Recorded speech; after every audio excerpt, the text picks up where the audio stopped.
सासूबाई, तुमच्यासाठी नाश्ता आणलाय.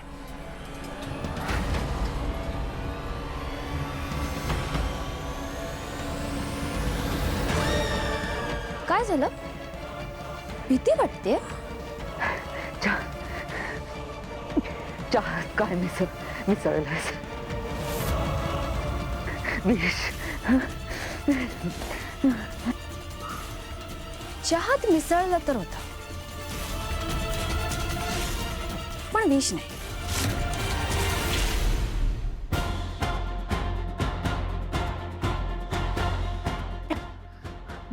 पोहे?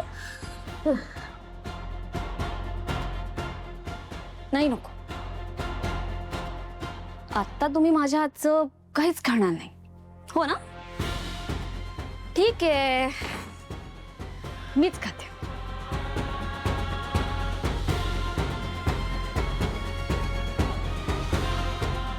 आणि हो, चहात जर विष मिसळलं असतं तर आत्ता तुम्ही इथे जिवंत नसता.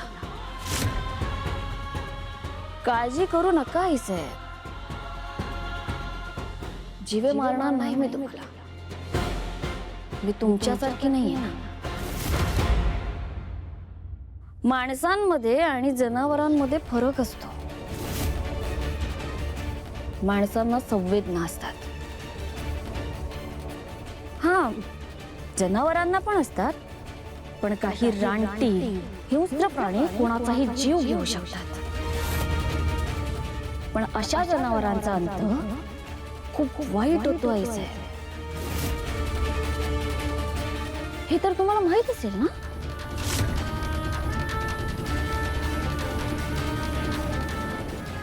ठीक आहे, मी जनावर आहे असं समज, पण मीरा हा जनावर स्वतःच खूप विषारी आहे. त्यामुळे माझ्यासोबत हे खेळ खेळू नकोस,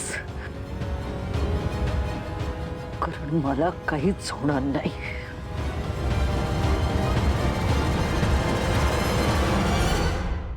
पण त्यानंतर काहीच होऊ शकत नाही.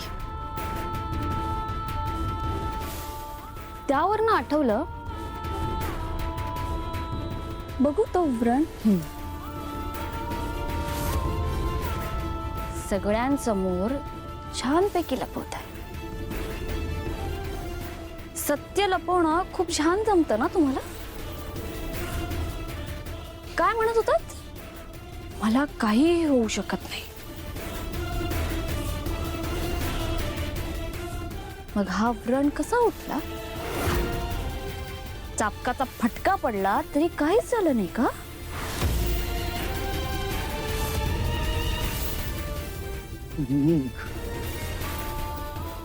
निघ इथून, निघ इथून, नाहीतर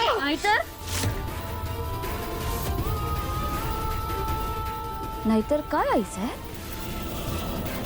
हे सगळं मला करावं लागतंय कारण तुमच्या लक्षात राहावं,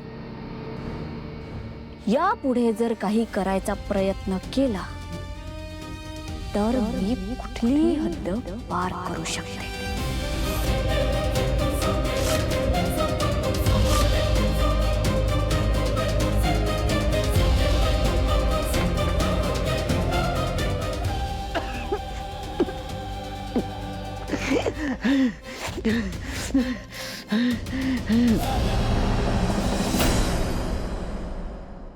मीरा, आई बरे आहेत ना? नक्की काय झालंय त्यांना? अगं खाली चर्चा सुरू होती आणि मी नव्हते तिथे. मी वेदाजवळ. ताई, एवढी कावरी बावरी होऊ नकोस. काही झालेलं नाहीये तुझ्या सासूला. मीरा, नीट बोल जरा. गैरसमज झालेत म्हणून हे अशी तरी वागू नकोस. आणि तुझ्या मनात जे काही आहे ना ती फक्त शंका आहे. शंका नाहीये, खात्री आहे मला. तुझी सासू काळी जादू करून वेदाला त्रास द्यायचा प्रयत्न करते. काय बोलतीयस तू? बरोबर बोलतीये मी. आणि महत्वाचं म्हणजे मला तुला विचारायचंच नव्हतं, कारण तुला काही फरकच पडत नाही. पण बाबा कुठे आहेत, त्यांचं काय झालं याचा कधी विचार केलायस तू? असं नाहीये मीरा, मलाही बाबांची काळजी आहे. आणि तुला जर त्यांच्याबद्दल काही कळलं असेल ना तर मला सांग. बाबांच्या अशा नाहीशा होण्यामागे सुद्धा ना हीच बाई आहे. मीरा ताई, आता तुझी सासू स्तुती सुरू करू नकोस हा. मला तुझ्याकडून काहीच अपेक्षा नाही.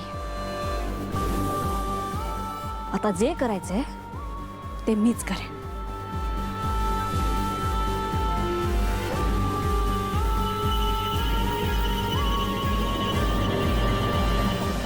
मार्जरी, तू कायम मला सांगतेस मंजिरी शांत राहा, शांत राहा. पण ती मीरा स्वतःची लायकी सोडून वागते, माझ्यावर चाल करून येते. आज मी तिच्या डोळ्यात पाहिलं,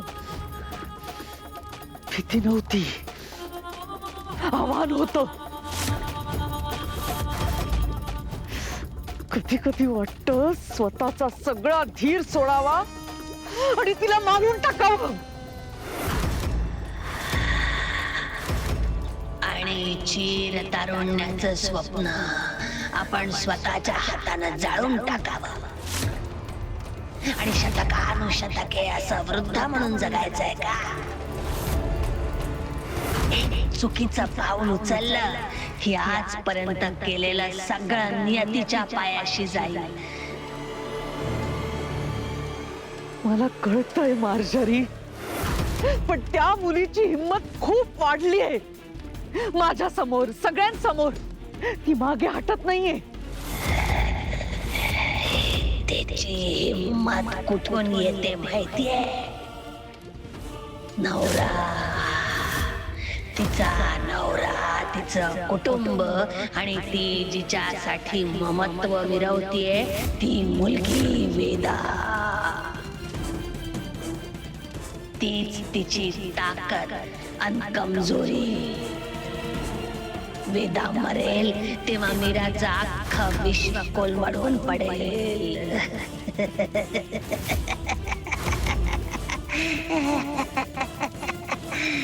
तिला उभं राहायची काही जागा उरणार नाही.